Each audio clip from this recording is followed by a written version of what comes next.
Assalamualaikum, salam sejahtera dan salam Malaysia Madani. Nama diberi Nur Iman Zulaika binti Khairul Rashidi. Saya bersekolah di Sekolah Kebangsaan Putrajaya Persin 11-3.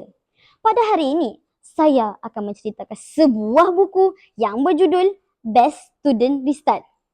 Sebelum itu, izinkan saya ceritakan sedikit tentang biodata penulis. Nama diberi Inci Lebah. Menarik kan nama ni? Tetapi itu hanyalah nama timbangan. Nama sebenar beliau adalah Encik Izzul Islam Suhaimi.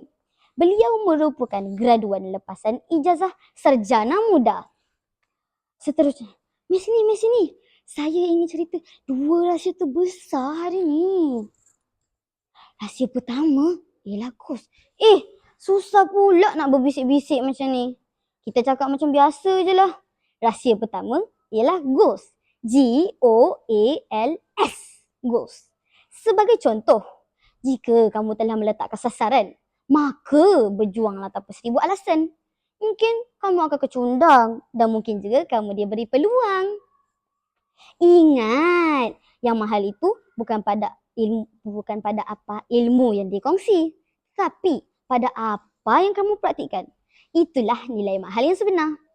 Seterusnya, rahsia kedua, teknik Pomodoro. Selama ini, kamu bukannya hilang semangat tetapi berkat.